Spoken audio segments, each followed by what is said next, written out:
Variables. This sounds really confusing, but it's super easy. It's just something that will change.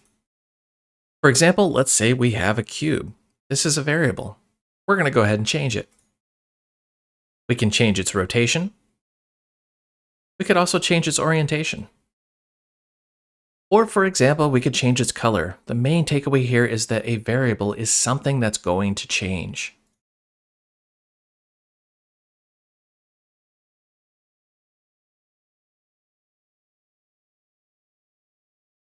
So far, the applications that we've done are, well, boring. They don't really do anything. So let's learn a little bit about variables. We're going to go new. We want application Qt console application. And let's go ahead and call this Qt6 Core for Beginners 4-1. And we're just going to really speed through this. We want CMake as the build system. Next, next. Make sure we got the right kit. Next, and finish. Future videos, I may unapologetically skip those steps because there's really no point in doing it over and over and over again. You may just see the video start with a blank canvas like this. So I'm going to copy some stuff off the screen. All right, what are we talking about? Variables. Why? Well, a variable is something that will change. We want our program to be able to do things, not just have some static image out on the screen or static text or something like that. We want to do things based off changes. So we need to talk a little bit about data types. So we're going to have a type, a name, and a value. And a lot of this won't make a lot of sense right off the bat. But really what we're doing is we're telling the computer we want to make something. And that thing is going to change. Now, spoiler alert, I have added the include for Qt6. It won't harm anything by having it in there, but you may not need that. I put it out there just in case. So I'm going to minimize that, get some screen real estate here. All right, so we're going to put a comment. Remember we had our brief conversation about comments.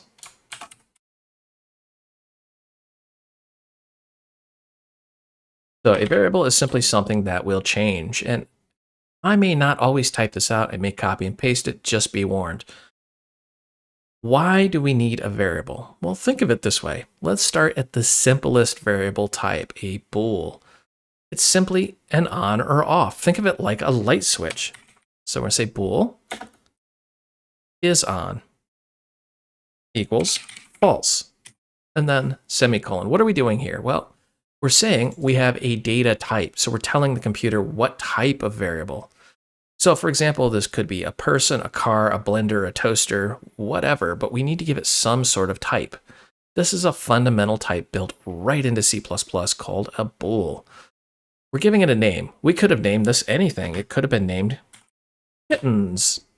However, we want our variable to be somewhat self-descriptive, so we're going to say is on, meaning is it on?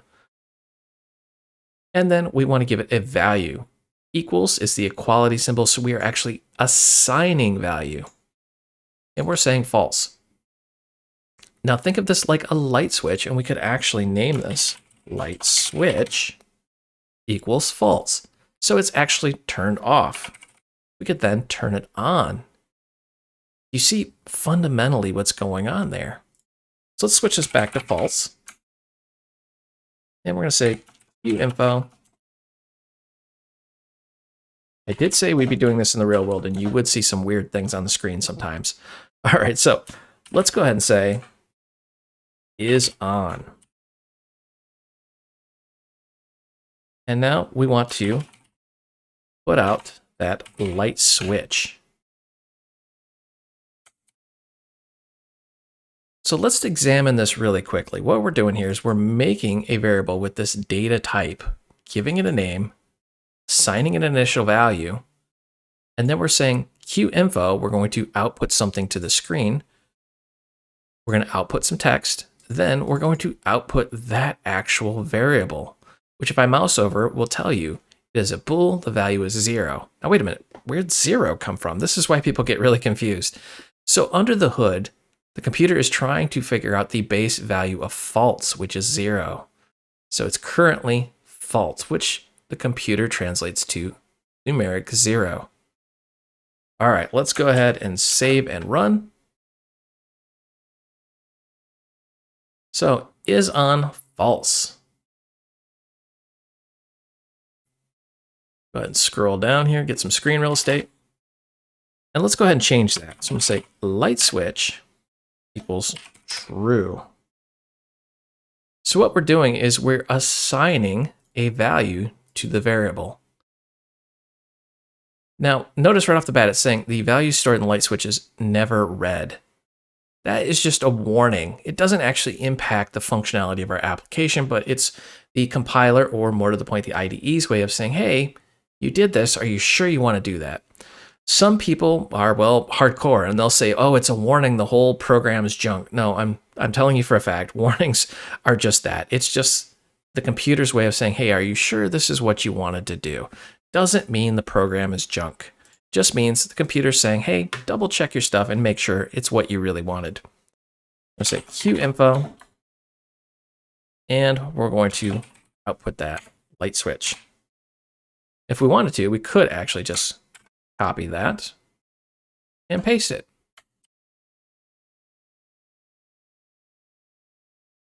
You can see it's false and it's true. So now we have a basic program, a variable, something that has changed. Because we can make changes to a computer program, we can make small changes which become bigger changes over time. So for example, this little program that shows the difference between true or false, we could actually build it up and make it into like a full-blown text editor just because the program can now change things.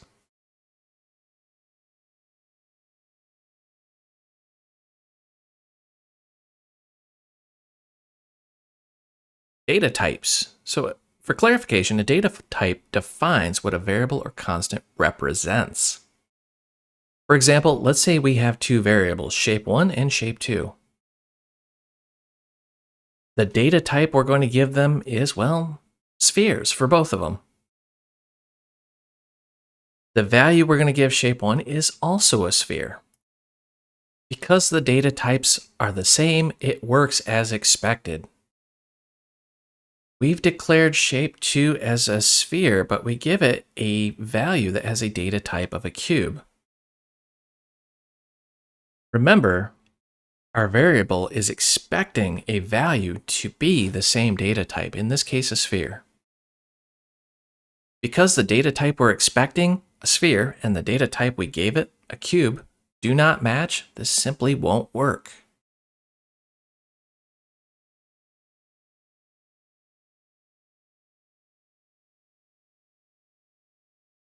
This video, we're going to talk about data types.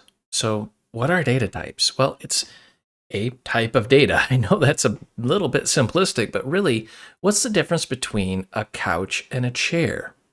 Well, a vast difference depending on how big you are or how much you want to stretch out. So C++ is incredibly fast, but we have to tell it what we want it to work with. So for example, let's say, hey, go away. Just simply go away. Great. How? Do you want me to walk? Do you want me to fly? Do you want me to drive? So that's what a data type is. We're telling C++ what type of variable we're going to work with. And we need to do that because C++ usually cannot figure it out on its own. It can in some instances, and that's what this video is going to really underscore here. So at a high level, there are some basic data types already built in. So for example, we've seen the bool or the boolean. It's 1 byte. Now when we talk about a byte, this is memory size. You have to remember that C++ was created back when memory constraints were a lot worse than they are today. And if you get into embedded programming where you have very limited amounts of RAM, this may actually become a concern. So at its core, you have an integer, which is 4 bytes, and it stores whole numbers without decimals. Floating point numbers, which stores fractional numbers containing 1 or more decimals, sufficient for storing 7 decimal digits. And double, notice how it's called double and it takes twice as much memory as a float. That's why it's called double. Stores fractional numbers containing 1 or more decimals, so sufficient for storing 15 decimal digits. That is a big number. And then bool, or boolean, which is 1 byte. This is 0 or 1. Is it on? Is it off? Is it true or is it false? And we saw that in the last video. And then we have characters, which are 1 byte. Now, don't be confused. These are not bools. These go way beyond 0 or 1s. These store single character letters or ASCII values. If you don't know what an ASCII is, well, It's letters, what you're actually reading. So for example, uppercase S actually in the background equates to some number. If you're really so inclined, you can look up an ASCII chart, but in the real world, we're going to work with UTF-8, which goes into Unicode, which would be like Korean characters, all sorts of Asian characters, maybe, anything you can imagine, even symbols. I mean, there's thousands and thousands of them. So over time, this has really evolved. Now, we are actually overly simplifying this. You can actually make your own data types, and that's where structures and classes, which we're going to talk about in future videos, really come in. And I actually like this geeksforgeeks.org C data types because it talks about C++ data types and it gives you a nice little diagram. And the video is probably not picking this up well, I apologize, but at its core, what we're talking about is C and C++. Notice it's C and C++, meaning these interop really well between both languages. You have your primary, derived, and user-defined. So primary would be, well, what we just talked about. Integers, characters, bools, floating points, doubles, void. A lot of people don't understand what a void is. V-O-I-D. It literally means nothing. You're void of any value, and you're going to see that later on. And then you have like wide characters, which is an expanded version of a character. And then you have derived types, such as functions, arrays, pointers, and references, all of which we're going to talk about in this course. And then user-defined types. That's right, you can create your own data types, which are classes, structures, unions, and nums, and type defs, which get very evolved and make the language very, very complex. So if you're so inclined, you can really read up on these. Now, I hate to say it, but we're going to skip over a lot of this stuff. And in most C++ classes, you'll spend a good week talking about just data types, and you'll have to memorize, well, an integer is 4 bytes in memory ranging from this number to this number. We don't really need to memorize any of this. We just want to know what data type we're working with. Now, to make it even more confusing, there's what's called signed and unsigned. Oh, what does that mean? Well, we're going to find out. But at its core, you have a range. So for example, a character ranges from -128 to 127, or 0 to 255, depending on whether it's signed or unsigned. And that's a bad example, but you have a range of numbers, and signed versus unsigned tells you if you can go into the negative or not. Now, reading this, it can get very complex very fast. You also have modifiers, which we just touched on, signed versus unsigned, and then long versus short. So you can really expand a data type, and it can get very, very confusing. So what happens if you have an unsigned long integer? What? Is that even possible? I honestly don't like doing that kind of stuff because it kind of says, hey, you're working with some special thing that's really prone to having issues. Although you're going to find it a lot out in the real world. So for an example here, a short int is 2 bytes, and it goes from -32,000 to +32,000, where an unsigned short int goes from 0 to 65,000. If you're really handy with math, it's the same range, it's just you start at 0 for unsigned. When you see unsigned, that means it starts at 0, where a normal you can actually have into the negatives. Now, if you've ever heard of Y2K, like the year 2000, that's actually kind of alluding to what we were talking about, is they had that date stored in a certain range, and that date went beyond a certain number, and, well, they had a problem, so they had to fix that.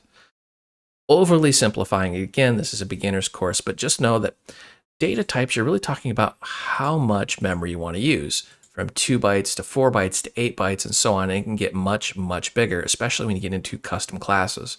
I mean, just look at like the long double, that's 12. Wow, that's crazy. Now, when you get into creating your own classes, I mean, the sky's the limit on how much a class can actually store in memory, and we're going to see that later. So understand, at its very simplistic level, a data type simply defines what we're going to be working with. So let's flip back to the code here. And let's work with some data types here. I'm going to say int age equals, and let's say 44. And I want to do a double height equals 6.02. Now you see I'm living life a little bit dangerously. I have absolutely no concern for how much memory I'm taking up.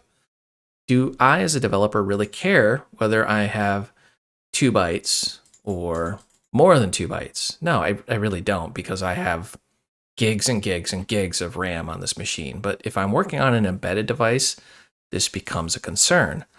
Also, int, for example, in older versions of C++, are not guaranteed to be the same size of memory on different operating systems. So for that way, Qt has actually created their own types of, well, integers. You'll have like qint and qint64. We'll talk about that later, but I want you to understand a lot of people get confused by data types, but all we're saying is create a variable with this name, but we want it to be this type. The type determines what we can do with it. So for example, an int does not have a decimal point. A double does have a decimal point. And we can take it out much further than that if we really, really wanted to. You're going to find a lot of what I call data type snobs, where they're going to look at that height variable here, and they're going to say, why are you using a double? Shouldn't you have used as a float? That way you're not taking as much memory. Or you should use a unsigned double because it is a positive number. Or honestly, use what works for you. And as we get into functions and classes, you're going to have to work with someone else's code, or you're going to have to decide what to use. All right, enough chit chat about that. Let's go ahead and say do info, and let's just print this out.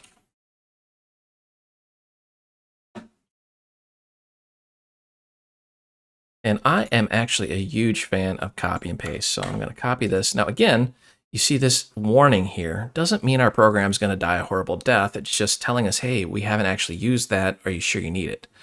Because what's going to happen under the hood when your compiler compiles, if there's any sort of optimization, it may actually remove that.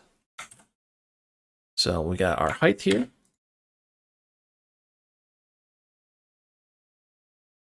Let's save and let's run. In case you're wondering what I just did, it's Control-R on the keyboard.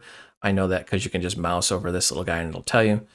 Age is 44, height is 6.02. All right, seems pretty straightforward. Now let's get some screen real estate here.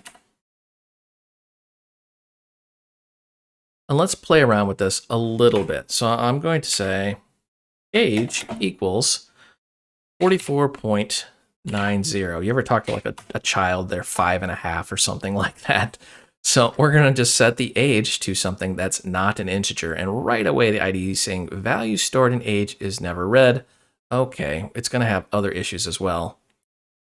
But let's just work with this. Oh yeah, right at the bottom there, warning, implicit conversion. We're going to talk about that later, but implicit conversion from double to int, meaning it's smart enough to know that, hey, you're going to lose data. You're going to lose that dot and 9. And if you were trying to round up, that's not going to happen anymore. So it's going to just chop it right off at 44. Interesting how that works. We can actually just take this and copy it. Now, if you're not getting any of these warnings or anything like that, I think you got to have Clang installed. Definitely check your documentation on that. You may have to reach out to some forums. It came, just installed flawlessly on this Linux box here. Now, we are using it, so we are still getting that warning of the implicit conversion. An implicit conversion means that C++, we are trusting it to convert that. And we don't really want to do that because you can lose information, as you're about to see. Let's go ahead and run this. See, age is 44, even though we set it to 44.9. So we lost almost an entire year of our age there. That's kind of scary when you think about it. Now, let's look at this. Let's say signed int dogs. And let's say this is going to equal -1. And let's go ahead and Qinfo that out.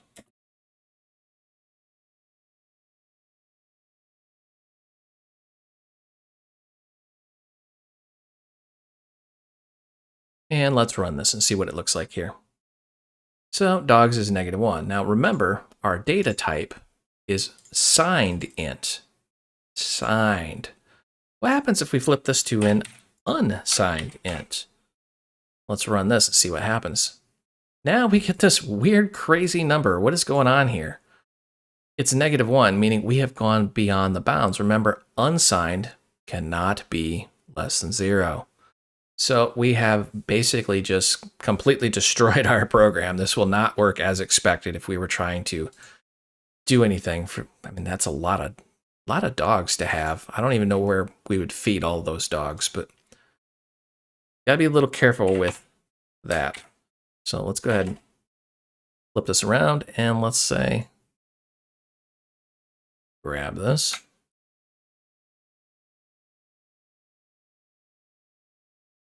What can we really expect out of this? Let's run this and see what it's gonna do. Drum roll. Yep, so we can go -1 and 15 because we have signed dog.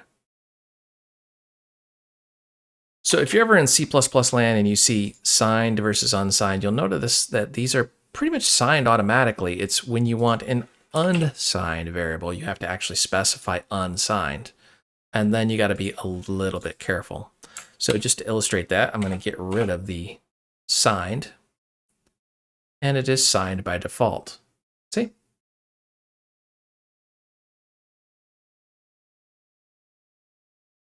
And actually, let's unsign that just to demonstrate.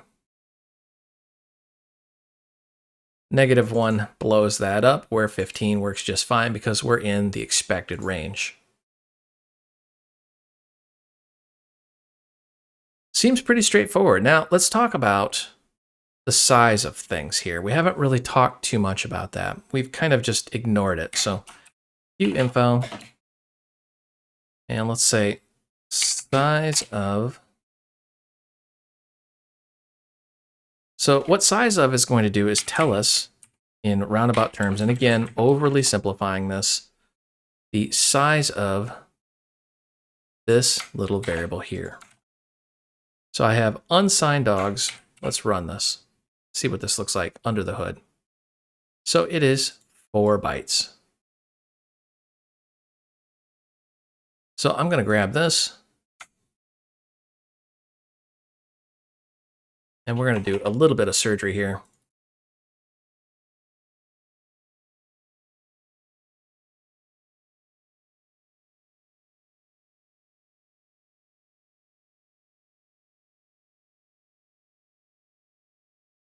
So really all I'm doing is I'm taking and making 2 different variables here. I have signed int dogs, which I really don't need the signed. It's already signed. So we have an integer dogs, and then unsigned int cats. Remember, unsigned means it cannot be less than 0. So we're going to have a problem right here. But now at the very bottom here, I'm going to say I want to know the size of dogs and the size of cats.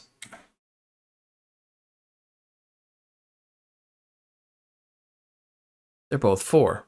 So really all signed versus unsigned is doing is shifting that range up to 0. So if you want a negative value, leave it signed. If you want no negative values, you can do unsigned and you can go much higher up in the number scope.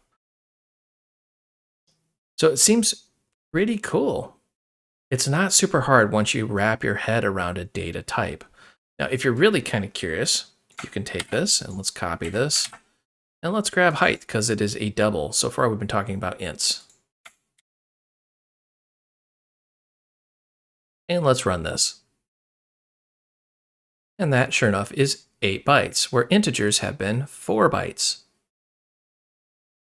So most of this course, we're not really going to care too much about how much memory we're taking up, because we're just going to assume that you're on a computer with gigs and gigs of RAM. But you're going to have to be very mindful if you get into the embedded space about how much RAM you're actually using.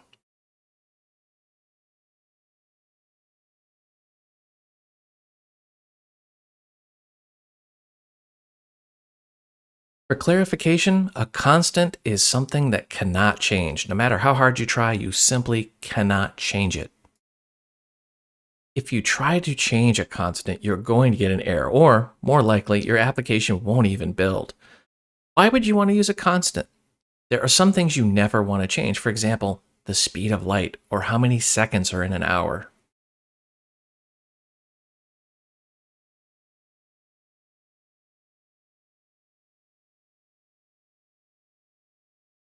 So if the last video on data types hurt your brain, don't worry. A lot of people tend to just zone out when teachers talk about data types. Really, all you need to do is you're telling C++ what you're going to be working with. There's really no need to have a lengthy conversation about a data type.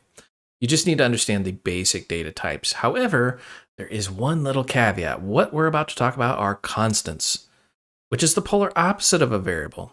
So a variable is something that will change. A constant is something that will never change. So, for example, sometimes we want to work with a value, but it never changes. Pi, for example, 3.14 will never change. It's a constant.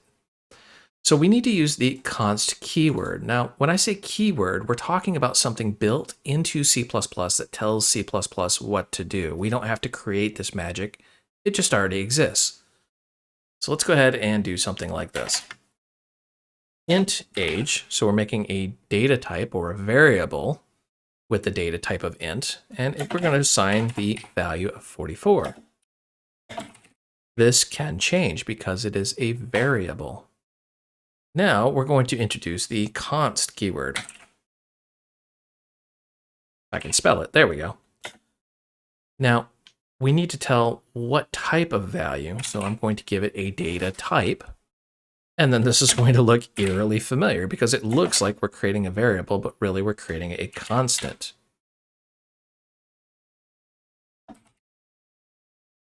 So a lot of newbies look at this and go, oh, well, this is just a variable with some weird word in front of it. No, it's a const, meaning we're saying create a constant value using this data type and this name and this value. It's not a variable, it's a constant.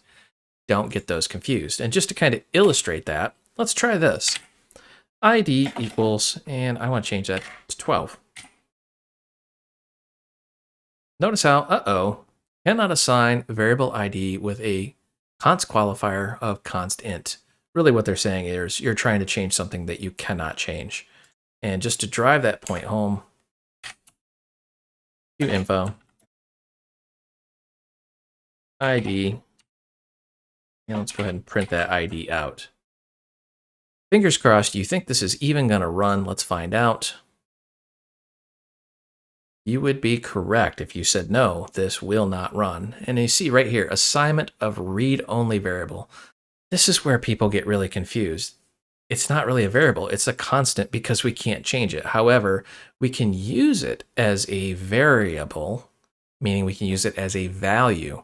So that is a little bit misleading and it tends to really mess with your head when you're starting with C++ because a variable implies that it will change, where a constant implies it will not. So I really wish this would say assignment of read-only constant, but really it says read-only variable. Whew. All right, so if we were to get rid of that, you can run this. Now, you may be asking yourself, what is the point of a constant?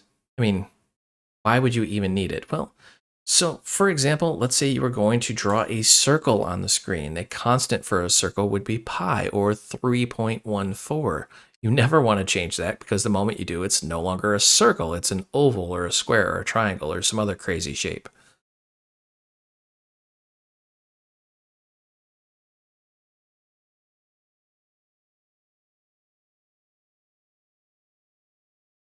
So the real fundamental difference between humans and computers is computers really like numbers and most humans do not. Most humans want something they can read. That's why it's called human readable. Unless you're a mathematician, then of course you like numbers and you probably don't really like people. But anyways, what we're talking about in this is enums. So we're enumerating some sort of value. Now, why? Because we need to represent a set of data. That's interesting. Let's think about this. We need to represent a set of data. So we're not talking about one value. We're talking about a set of values which we can choose from. And we're going to do that using the enum keyword. Remember, when you see the word keyword, that means that C++ is, well, providing some functionality for you.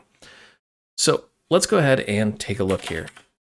Let's say we have some colors and we want to represent those colors with numbers. So we could say like int red equals 0, and then int, let's pick another color here, green equals let's say 2, actually 1. And then, of course, int blue. You see how this gets really cumbersome here. Equals, and then let's pick some crazy number here. Now we want to QInfo this out, so I'm going to say QInfo. Well, I need to pick a color here. So I'm going to say color. And I want green. While there's absolutely nothing wrong with this, and it will compile and run, it's not very, well, friendly when you read it. So what we want to do is, well, we want to take this and convert it into an enum. So I'm going to actually comment that out. Notice how this no longer works. So just for the moment, I'm going to comment that out. And we're going to use the enum keyword.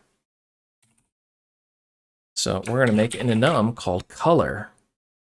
And now we need these funny little brackets. And in here, we actually define our enum. But at the very end, we need to put that semicolon. So this is typically what I do. I'll say enum, the name of the enum, brackets, and then semicolon. That way C++ knows that's the end of our little statement here. And then we can do something like this. Red, green, blue. Now, notice what we're not doing. We're not defining a data type or a value. We're just saying red, green, blue.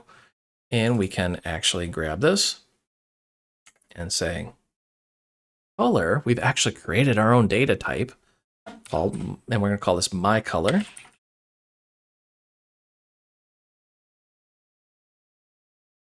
Blue. Now, some of you folks that are a little more skilled with C++ are going to go, you really didn't create a data type, you actually just created an enum, and you're absolutely right. What we're doing is it appears we've created a data type. We're telling C++ use this type, which is actually an enum, and then here are the possible values. And then we're going to say color, which is up here. So we're going into this enumerator, and we're going to go into that scope, something we'll talk about later, and get the possible value. Now, if you just go color, colon, colon, you notice this little list pops up. This makes it super easy. This is called IntelliSense. And if it's missing like this, you can hit Control space on the keyboard to bring it back up. Makes it super simple.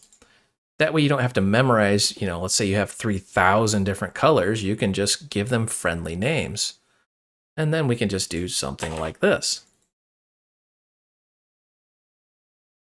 Now, when we run this, notice how color 1. Now, where did this 1 come from?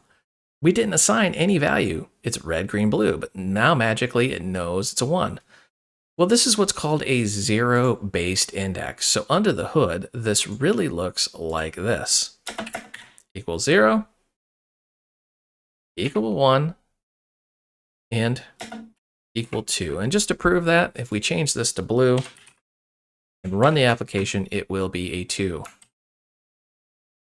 But I'm also cheating a little bit here. It's going to be a 2 because we are now defining what the value is going to be. We could have said blue is now a 256. See? Color 256. And yes, it is true. You can do something like this. You can say 100 or green is 55. And then let's say we want to go back to red. Actually, use red for the first time. Save and run. And there we go. So really what we're doing here is it appears we are creating a data type. And under the hood, C++ is saying, hey, use this enumerator with this value out of a range of possible values. But working with it, it looks like we've just created a data type. It's actually extremely cool, and you're going to see this over and over and over again. The real problem is going to come in is if you try to do something like this, and we say 55.04 and 256.0. Notice how it's not liking this. It's because we have to use integers. That's why it says integral constant expression. Notice it's also a constant, meaning once we make that, we cannot change it. We cannot, so for example, try to do some sort of assignment after the fact. We can't say color red equals 9. We can't do something like this because it is now a constant. See, expression is not assignable. Now that you have those basic fundamental principles down, using an enumerator is extremely simple.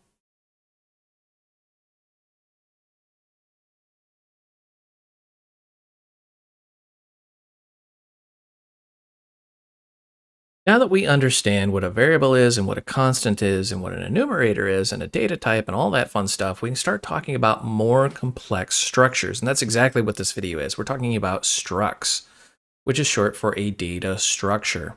You're going to see structs quite a bit in C and even in C++. Qt doesn't really use structs very much. However, you will see them in applications, which is why I wanted to cover them. So it uses the struct keyword. Remember, keyword means it's built in. And structs represent a user-defined data type. So we're actually now creating a data type. Where enumerators kind of gave the illusion of creating a data type, now we're going to actually create our own data type here.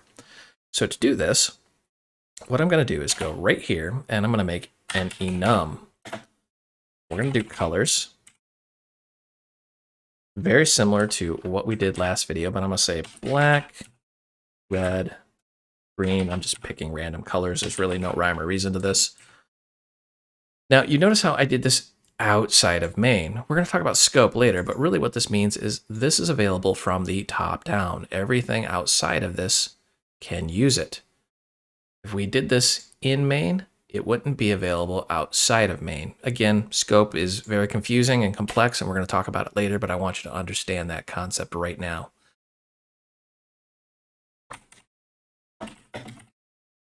So structs are precursors to classes, and actually there's a pretty heated debate in the C++ community if classes are basically just structs with some object-oriented programming slapped on the side of them. So there will probably be a heated debate in the conversation section of this course. So we're going to say struct, and let's call this product. Now, notice how it's got these little brackets, and at its base, it looks very similar to this. It's just we have it stretched out multiple lines. Again, C++ is looking for the semicolon to denote the end of the command. Doesn't matter if it's multiple lines or all one line. So what we're going to do in our struct is we're going to add variables to it. Int, say weight, and then double value, and then colors. And you notice as I'm typing, it's trying to suggest what it is. Again, this is IntelliSense. If you lose that, you just put the cursor where you want it, hit Control Space on the keyboard, should pop right up to what it thinks you want. You can hit Tab on the keyboard and it will auto-complete it. And then we're just going to give it a name. So there is our data type in all of its glory, called product. Now notice it's not returning some kind of value. We're actually defining the data type, which in itself does nothing just yet. Now we can go down and actually use that. So I'm going to say product, laptop. Notice how there's no assignment.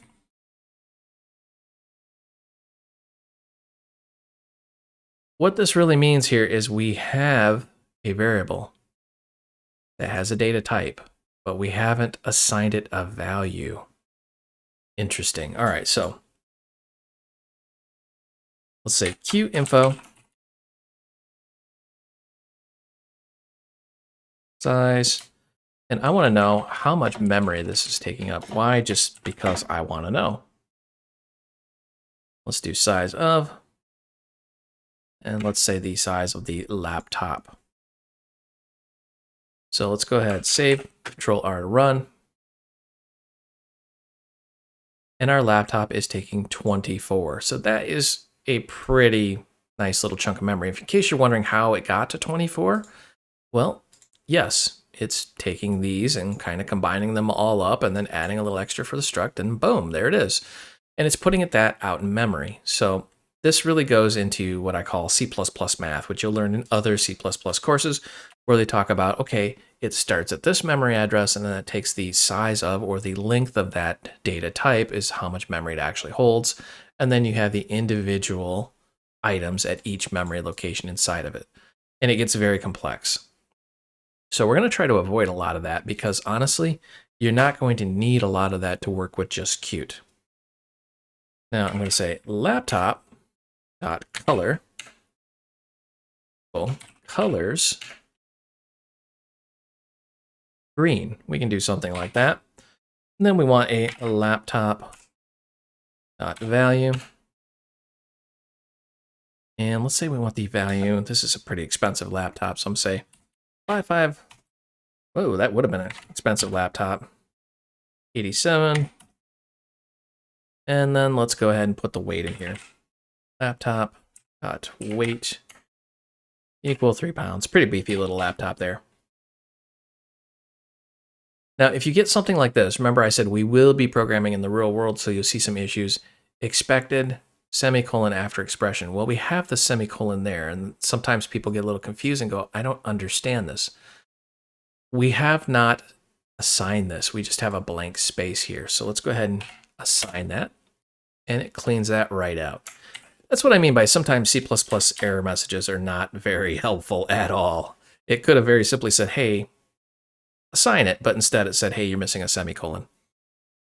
All right, so what we've done here is we have actually created a data type. Now, you notice I said no assignment. You're going to understand this later on when we talk about classes, but what we've done is we've created a laptop. It takes 24 bytes of memory out on the computer, and it is automatically assigned for us. So we have done no assignment. We haven't said like laptop equals lappy or whatever you want to call it. It's just we are trusting C++ to do that. And it is just a blank structure out here. And then we can work with the enumerator, the double, and the integer. And then from here, we can just work with it. It's actually pretty straightforward.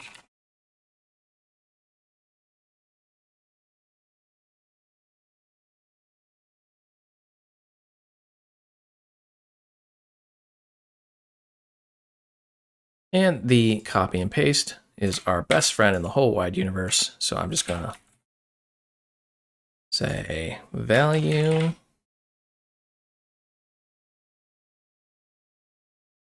Again, if you're wondering how I'm doing this, slow down a little bit. So I'm going to type in color, and then I'm just going to select that, delete it. I'm going to hit Control Space on the keyboard, and boom, there's color. So I'm going to hit Tab. Save, run. Let's see what this looks like. There we go. So there is our laptop taking 24 in memory. Now, interesting little bit, sometimes you're going to want to try to do something like this.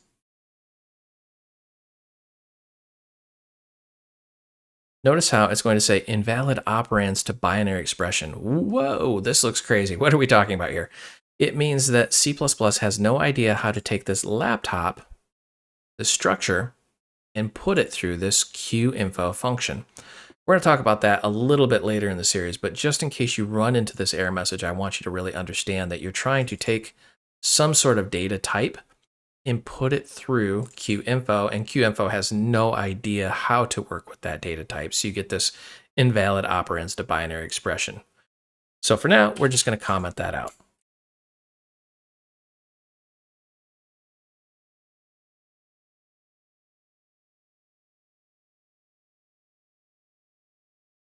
For clarification, let's talk about an array. What is it?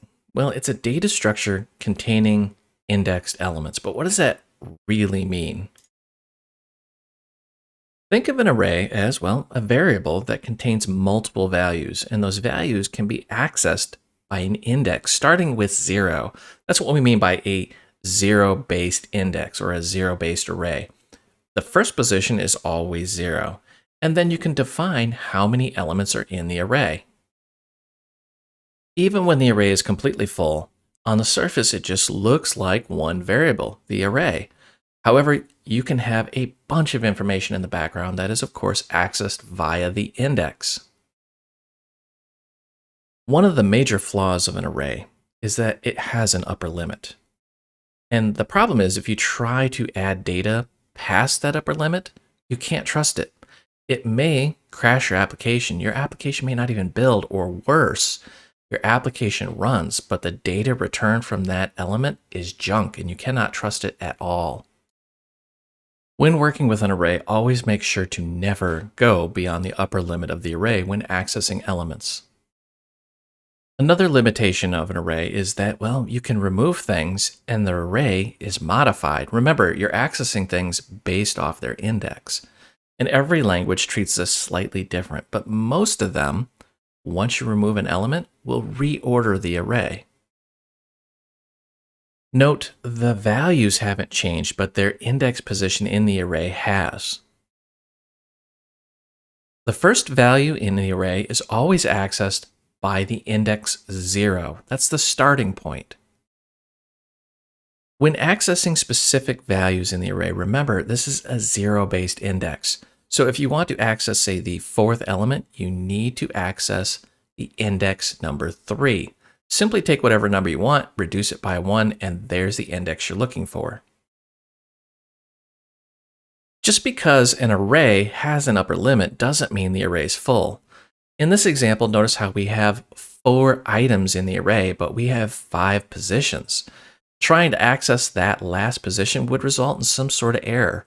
It may be a silent error, meaning it's going to automatically just hand us a junk value, or it may actually crash your application.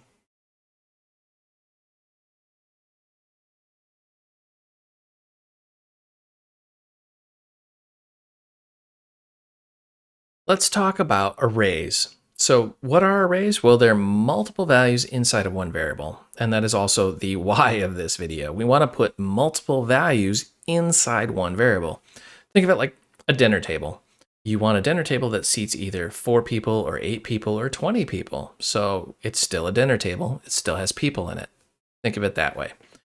So the pros of arrays is it's easy. The cons is there's no range checking, and we're going to demonstrate that. So first off, let's do it the easy way. Now this is going to say int, so we're giving it a data type, ages, and now we're going to put some brackets here, and I'm going to put 4. And then equals, and this looks eerily similar to an enum, although it is not an enum. We're saying use the data type int, use the name ages, but I want 4 of these ints inside of here, and this is where I'm going to define those numbers. I'm just going to randomly pick some numbers. Doesn't really matter what number we pick, as long as we stay within that data type's range. Now, you may be looking at this going, okay, great. What does that do for us here? Well, this is a 0-based array, and I'm going to actually put that in the comments here. 0-based index array. Meaning we can now pull the individual values out and even change them if we wanted to. So let's go ahead and do that. Let's say Qt ages, and it's 0-based, so we're going to start at 0. And let's just save run and see what this looks like here. It's going to print out 23 because that is the first one there. So it's 0, 1, 2, 3. Pretty simple. Now that you kind of get that, you can very easily say, oh, okay. 1, 2, and 3. Ta-da! There we go. 23, 7, 34, and 1,000. 23, 7, 34, and 1,000. So it did pull them out in the correct order at the correct position. Now that you kind of go, aha, I understand what an array is, you can actually, if you wanted to, you could change this around. So we're going to grab 2 and we're going to say 99.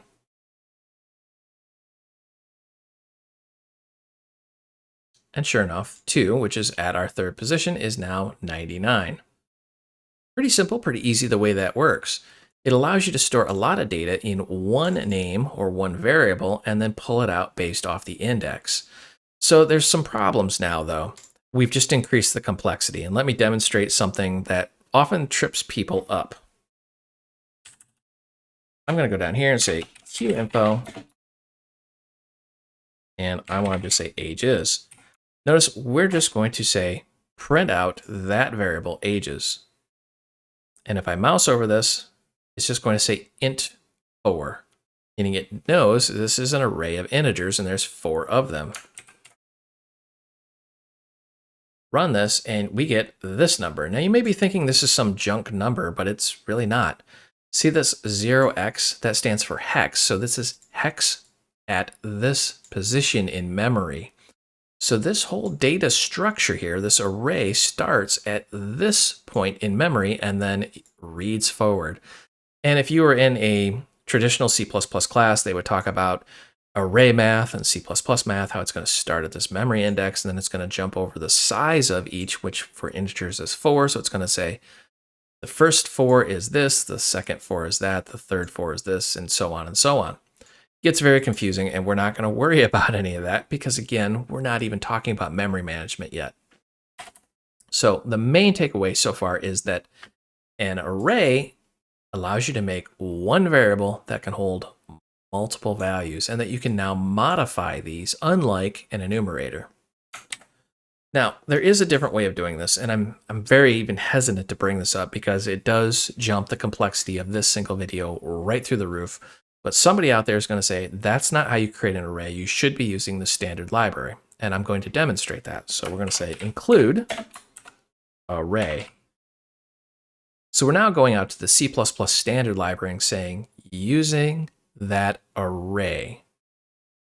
And now we want to actually use a namespace. Now you see this little colon here. What we're talking about is scope. So a namespace is just a simple way of saying, hey, reach into a file cabinet and grab something from it. So we're going to grab namespace std. So we're going to grab the standard library. Std is the short version for the standard library. And you can see it right there. std is in bits ctype _ inline h, which is just an internal header file included by other libraries. Do not attempt to use it directly. Basically, all of that complexity says we're using what's already built into C++. Now, this part gets a little nuts, and if you're a newbie to C++, this will hurt your brain. I'm going to say array, and then I'm going to have this funny little bracket here, and I'm going to give it a data type and a number. So we haven't talked about templates or generic programming or anything like that, but really what we're doing is we're saying use this function, which is included from our array, and give it a data type of int, and we want 5 of them. It's a fancier way of doing this, and under the hood, this does do other things, makes it a little bit more safe, but it does essentially the same thing when we're done with it. Let's call this cars. And now we can, if we really wanted to, I'm just going to grab these, copy and paste as king here.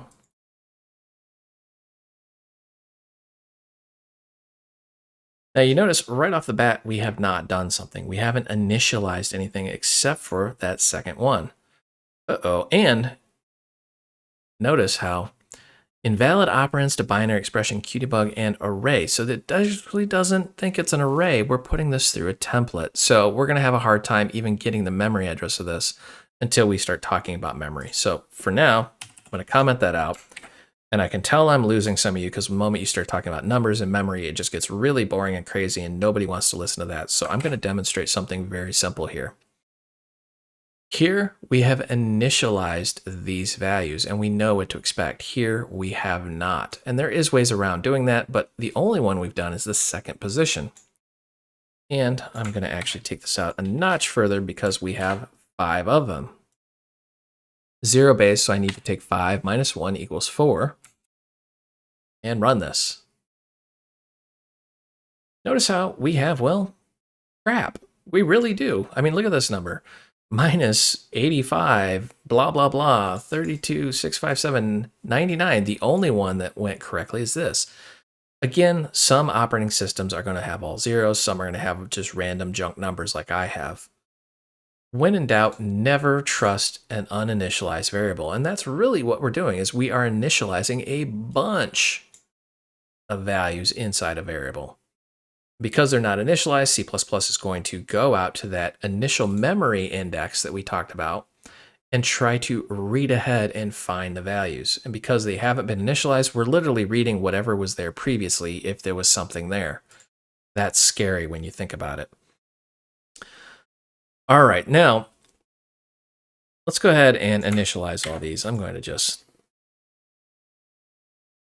so let's fill this in with 0, 1, 2, 3, and 4. And let's change these. I want 5, 67, just randomly. That wouldn't even be a number. That would have been scary. And then 56. Why not? Save and let's run this out. Now we're getting what we expect here. It's a bit scary when you work with arrays for the first time because you don't really understand and the syntax gets kind of crazy and there's multiple ways of doing it. Now, you may be asking which is the correct way. Well, they both have the same basic functionality, but we can do a few extra little things here. Now, for example, let's say we wanted to do something like get the last position or know the size or the size of. So I'm going to say QInfo.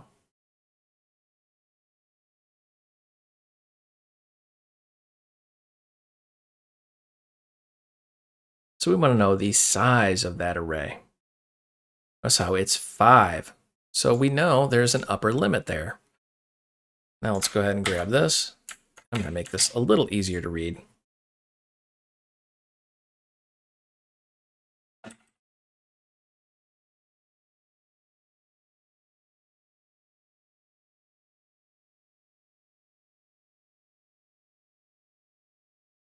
We're going to do size of, and let's go ahead and grab this.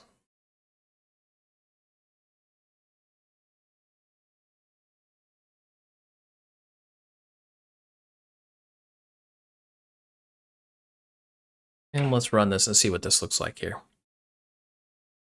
So notice the size of the array is 5, meaning it knows there's 5 positions, and the size of is, well, 20. Two very different things. You'll see people thinking that size of is the number of items in the array, and that is not the case. Now, if you wanted to magically figure out how to get, like, so let's just say this last one here, but you don't remember what you put in there, it's actually pretty straightforward.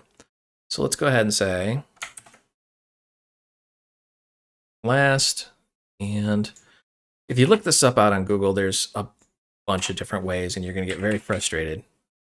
And this is another reason why I don't like working with arrays, but you can do something like this.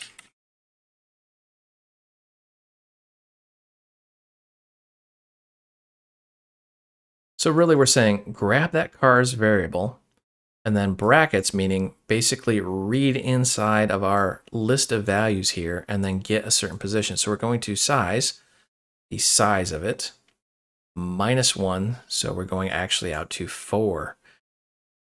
Remember, if we try to do just size, it's going to hand us a 5, which is going to exceed the bounds here. And that's scary, as we've seen. So our last value is 56. See? Ta-da! Again, arrays are actually pretty powerful, and you'll see them quite a bit. I do not personally like using them because there's no range checking, and that can lead to a lot of instability problems and just flat out kill your application if you're not paying attention.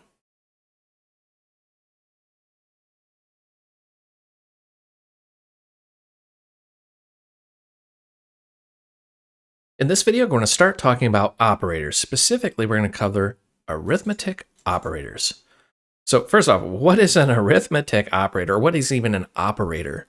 So an operator in C++ is when you take one or more value and you do something with it. Okay, what does that mean exactly? Well, a good example would be if we go out to w3schools.com, and I have no affiliation with them. It's just a really great website. And let's just scroll down and take a look. So here we have an int named x, and we're going to give it an equality of 100 plus 50. Where's the operator here? Well, there's a few of them. First, this is an operator. It's the equality operator. And then this is an operator right here, the plus sign. So whenever you see the word operator, think action. We're doing something with information. Operators in C++ are really, well, they can be summed up into a few different categories, and we're not going to cover them all. Definitely feel free to go out to w3schools.com and check them out, but we're going to cover arithmetic operators and then some others in future videos. However, right now we're talking just arithmetic. So there is, of course, addition, subtraction, multiplication, division, and if you've ever worked with a calculator on your computer, it's the same thing: plus, minus, star, slash, modulus. I think I'm saying that right. It returns the division remainder. So if you divide two numbers, it's going to give you the remainder, not the actual number. But then you have increment and decrement. Let's go ahead and take a look. I'm going to dive in here, and let's say int age. Now, notice right off the bat, there is no assignment. We have not used an operator. We've just said we're going to make an integer and call it age. So if I say qinfo, if you're paying attention in the last video, you know that this is probably not a good thing. Let's run this and see what happens. So it gives us 0. So right off the bat, C++ has said, hey, we're going to give it the default value of 0. I usually do not trust C++ to give me a default value because it has betrayed me in the past here. And it's even saying, first function call argument is an uninitialized value, meaning it's smart enough to know that we didn't do anything with this, so hey, you're going to pretty much have problems in the future. Let's go ahead and give this an assignment. So I'm going to say age equals 21. So we are now assigning a value to that variable. Now we've got another warning: value stored in age is never read. Huh? What does that mean? We're reading it here. You see how it's not initialized, and now it's initialized, but now it's saying it's never read. It's because once you initialize it, it pretty much treats it as a brand new thing. A little frustrating, but we can easily work with it and get rid of that. Thank you for warning me to save my work. There we go. Give it just a second, and it clears that warning out. We can also do things, well, like this. Go ahead and increment that. So what does incrementing do? Well, it's exactly what it says it is. It's a counter. We're just adding 1 to it. So we're saying take age plus, and then another plus, which under the hood does something like this. Age equals age plus age. Not correct. Age equals age plus 1. There we go. So we're just simply incrementing it. But instead, we can shorthand that whole thing just by doing this. And we can, of course, do the opposite, which is a decrement. And if we're really curious, we can just simply print these out.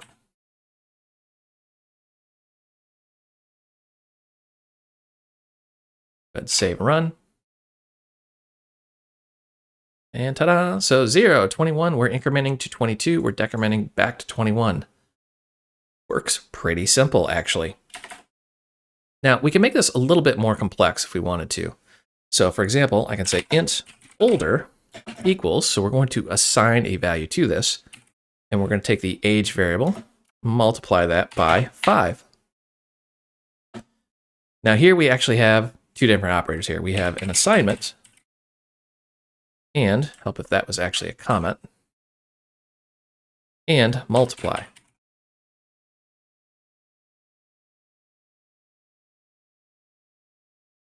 Seems a little confusing. So is this actually an operator? That is the age-old question. Well, we are actually assigning to this thing. So that is an operator on older. However, we're using an operator on age of multiplication. So we have two very distinct different things going on here. Grab him.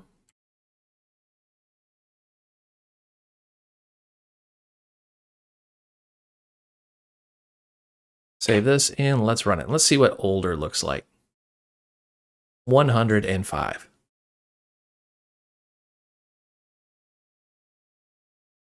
It's actually pretty simple once you figure it out. You can pretty much just take the same pattern over and over again and do whatever you want to do here. So for example, I'm going to just copy Go ahead and paste, and I'm going to say younger. And we're going to take the older variable,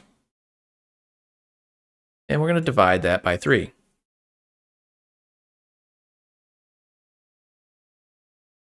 Now we're assignment plus divide.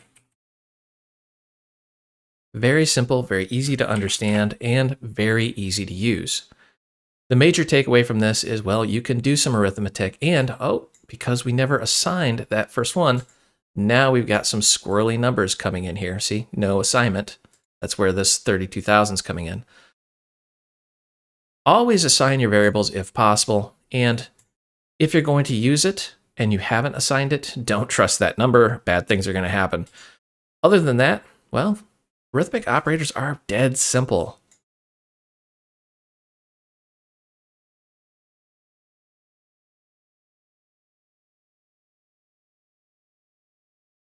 All right, let's talk about assignment operators. We've actually done this before, so don't worry, it's super easy.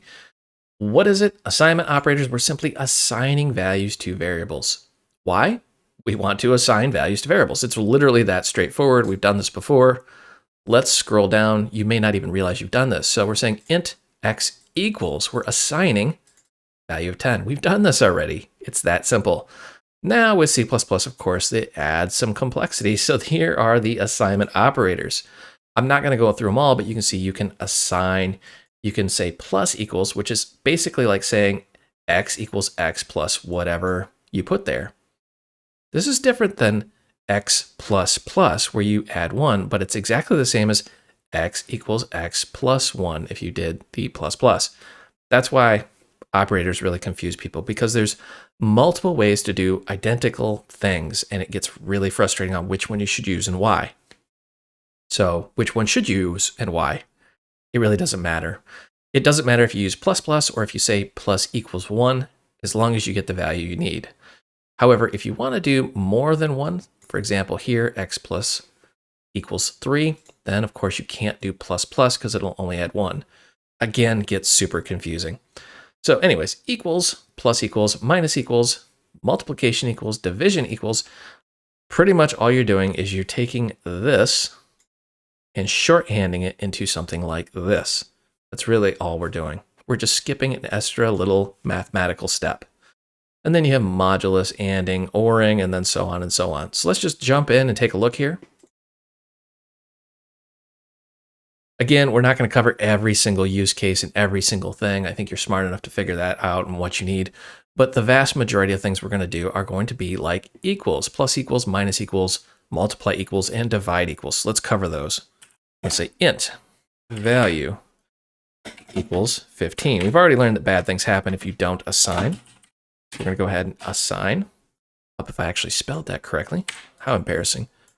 All right, so let's go ahead and say qinfo. We're going to just print that value out. And from here, I'm actually just going to do the old copy and paste. I'm going to get rid of that because we don't want to declare it twice. So let's talk about that real quick. Let me back up here. Notice how when I have the data type, we are actually declaring it. So see, redefinition of value. Wanted to point that little error message out while it was on the screen. But if you are not using a data type, you're not redeclaring, you're just reusing the existing variable. There we go. So we have value equals 15. Let's change this to plus equals, and let's say 10. So we're just going to add 10. And let's slow down, run this, and see what it's printing out here. So we start off with 15 and we say plus equals 10, which of course is now 25. Very, very cool. It makes life super easy that you can just write it like this. Now that we've got this, we can literally just use this same little thing and copy and paste. So let's do a minus equals. And let's say minus equal 30. So now we're going to subtract 30.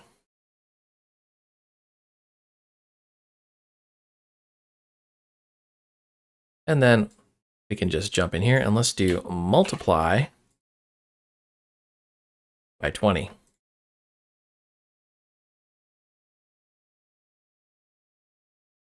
And then let's go ahead and just demonstrate divide. And we're going to say by 25.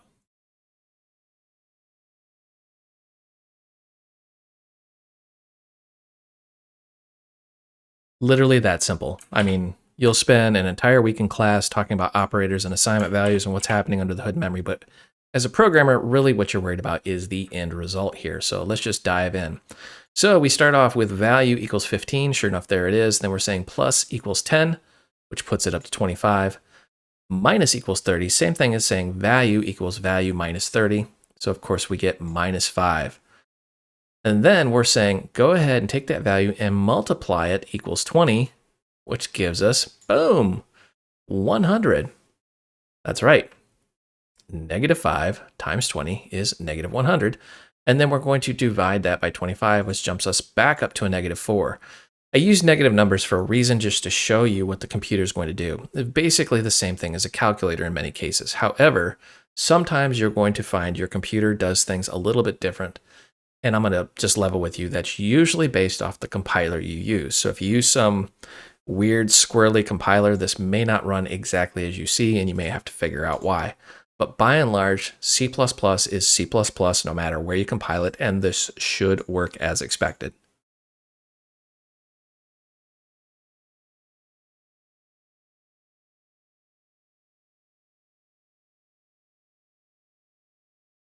While we're on the topic of operators, let's talk about comparison operators. So what do we want to do? We want to compare things. And I know this seems very rudimentary, but when you think about it in logical steps, even though it has some crazy names like comparison operators, it's really easy when you think about it. So we're going to operate on some type of data, usually a variable. And what are we going to do? We're going to compare. So we're going to compare using operators. That's really all it is. A lot of people get really scared when they see big words like this in a classroom, but that's really straightforward.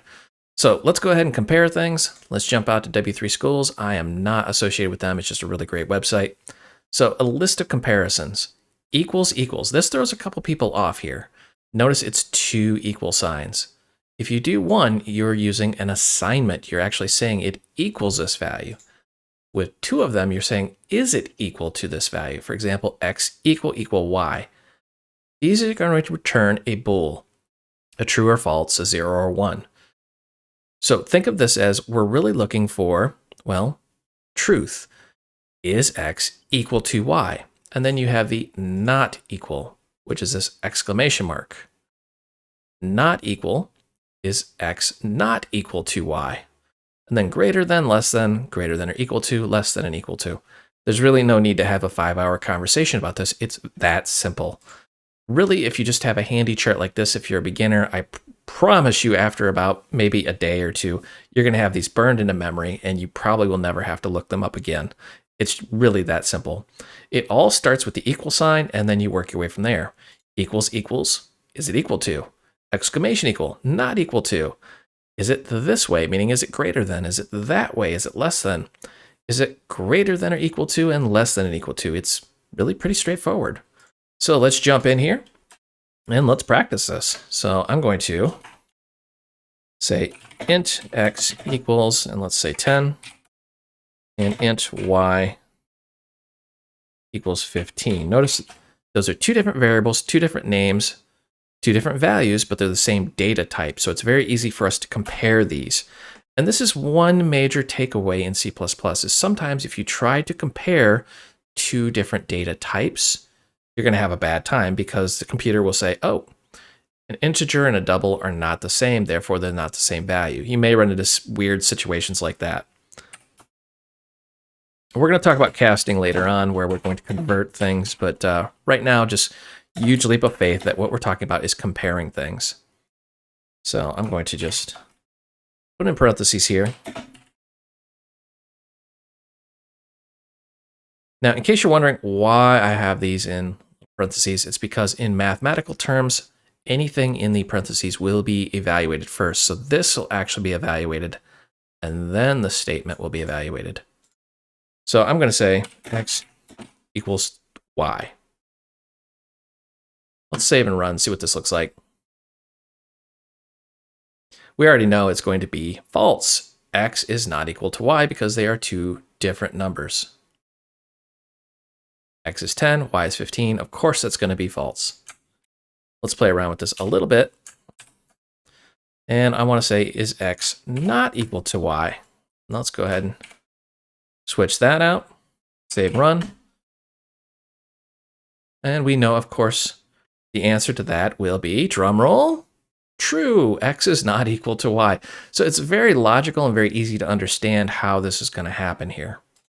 And because now we understand the base pattern, we can just very quickly crank these out.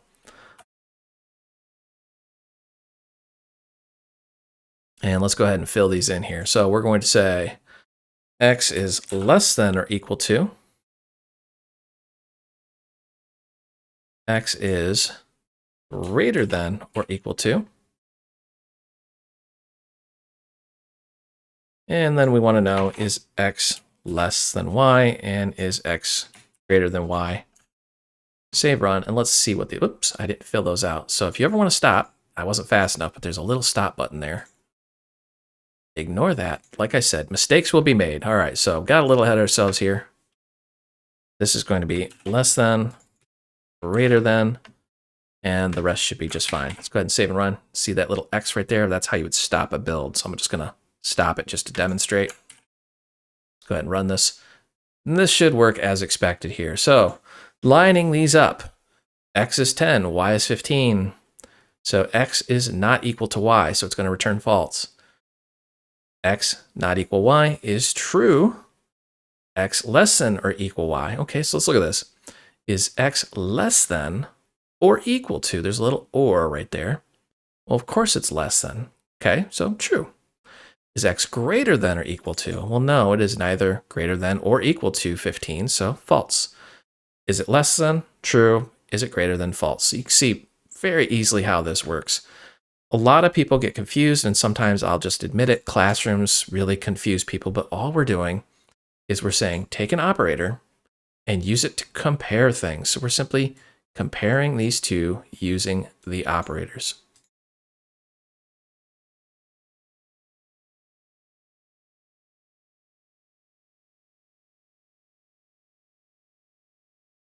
So let's talk about logical operators. And this gets a little bit confusing because we are talking about machine logic. So whenever you see logical, that we're basically talking about machine logic. And us mere mortals may not always understand machines and the logic behind them.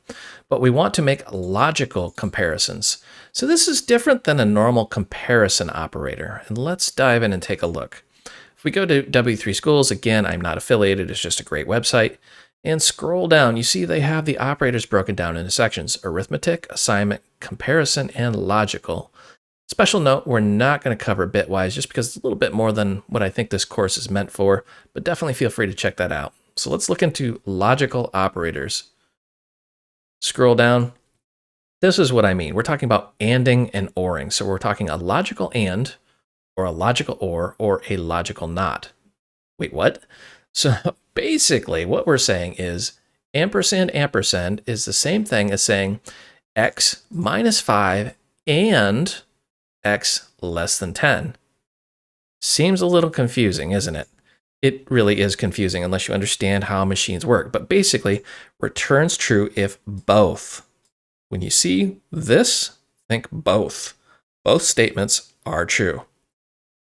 Oring, logical or, returns true if one of the statements is true. So for example, if x is less than 5 or x is less than 4.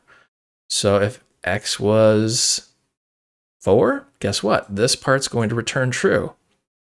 If x was 6, both of them are false. This will return false. And then logical not, this really just confuses a bunch of people, but it reverses the results and returns false. Whenever you see exclamation, just think of the word not, or not equals to. So for example, this right here, not, and then this evaluation right here. So if this were to be true, we're saying not, take it and reverse it. And that's why logical not is so bloody confusing. All right, let's dive in, take a look. And I'm going to just say int x equals, and let's say 10. Now, I want you to notice that this is complex and it's prone to issues. You're probably going to see me stumble up a little bit here. It's actually a lot harder to talk and type at the same time. It's just something I'm really not accustomed to. So I'm going to say x between 5 and 20. That's basically what we want to do. Now, let's figure out how to make this work. You said logical and you are correct. Let's go ahead and figure this out. So I'm going to say x, which of course is 10, is greater than 5 and x is less than 20. What do you think this is going to evaluate to? Well, if you look at this, it's actually two separate comparisons. That's why it's called a logical. So it's looking at a logic, the entire thing. It's saying x greater than 5. Well, x is 10, so it is greater than 5. That would be true. And x is less than 20. Well, x is 10, so that will be true. So what is the end result of this? Let's find out. If you said true, you were absolutely correct, because 10 is between 5 and 20. Very simple, very easy to understand once you understand what is happening inside the computer. Now we're going to take the same thing, and I'm going to say x is, and let's just rewrite this, less than 20, but greater than 8. How would we write this out? Let's take a look. If you're wondering what all that pink stuff was, it's just the IDE trying to figure out my horrible typing. So we're going to say x greater than 8. So is it less than 20, greater than 8? So I'm going to flip it around here. Let's say or x less than 20. Now you see this overlapping comparisons, it always evaluates to true. This is a problem we're going to have whenever we try to do ORing. So we're saying basically x greater than 8, yes, x less than 20. Well, also true, but we're ORing. And that is the problem. It's going to become this overlapping comparison always evaluates to true. And if you are so inclined, you can go out and Google that. There are ways to fix it, but I really wanted to highlight you're going to start seeing crazy things like this when you start ORing. ANDing won't have the problem. So for example, if we flip this to an AND, notice how it just simply disappears. But because we're ORing, we're creating what's called a overlapping comparison. Because we're going to say, is x greater than 8 or x less than 20? It could very easily be solved by an AND. Now let's try flipping these around so it actually reads like our statement here.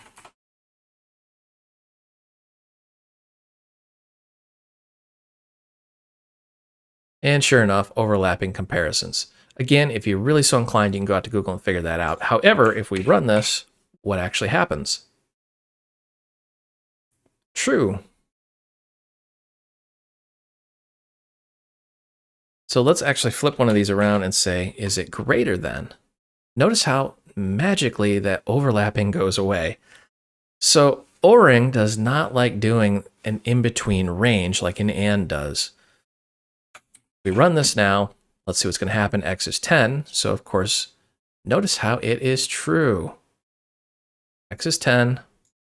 X greater than 20. Well, it's not greater than 20. It's an OR. Therefore, x greater than 8 is true. That's what's going on here. If we need to run through that again because it's a little confusing, I understand. And let's go ahead and do that. So we're saying x is equals 10.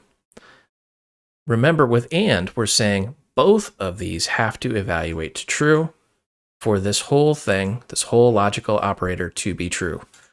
With the OR, we have to say that one of them is true. X greater than 20, that is false. However, because we're doing an OR, it's going to just keep going. And it's going to say x greater than 8. Well, this is true. Therefore, you guessed it, it is true. All right, so let's flip this around. I'm going to say x greater than 20, x greater than 8. Go ahead and grab this, and let's say x not equal 10. And here we're going to say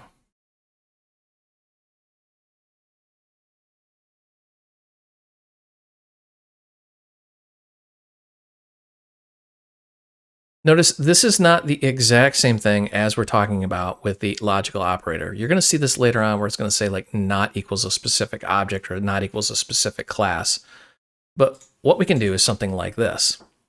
X not equals 10. What do you think that's going to evaluate to?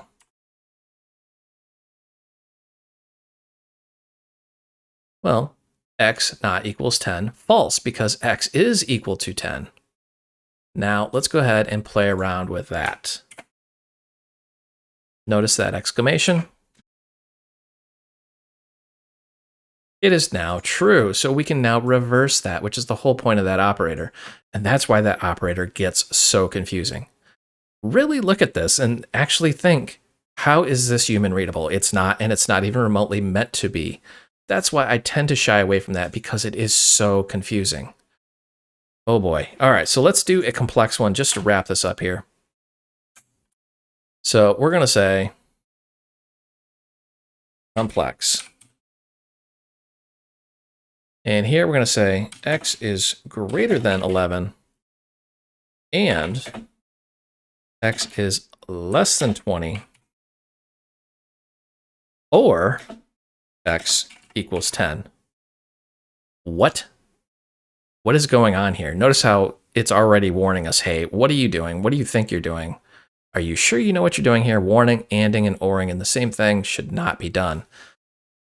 Place parentheses around anding expression to silence this warning, meaning what it's telling us to do is we need to tell C++ which order it wants all of this evaluated to. So we would have to do something like this. And that magically gets rid of that warning. Remember, anything in parentheses is evaluated first, so it's going to look at this and say, oh, parentheses, let's look at this. Oh, I've got parentheses again. Let's do this first, then do this, then do the whole thing. Now, it's different than these parentheses here. I know somebody out there is going to ask that. These are actually for function calls, and we're going to talk about that later in the series, so don't get super confused. But from a mathematical computer level, yes, actually that's what's going on, is it's saying, okay, what do I need to do inside this function? And the function's called QInfo. Again, we'll cover all that later on. But just know that when you see parentheses, it's going to evaluate it first. So pop quiz, what is the complex one going to evaluate to? Drum roll. True. Why is it true? We have an OR. Remember, with an OR, only one of them has to be true, and x is equal to 10. Therefore, that evaluates to true.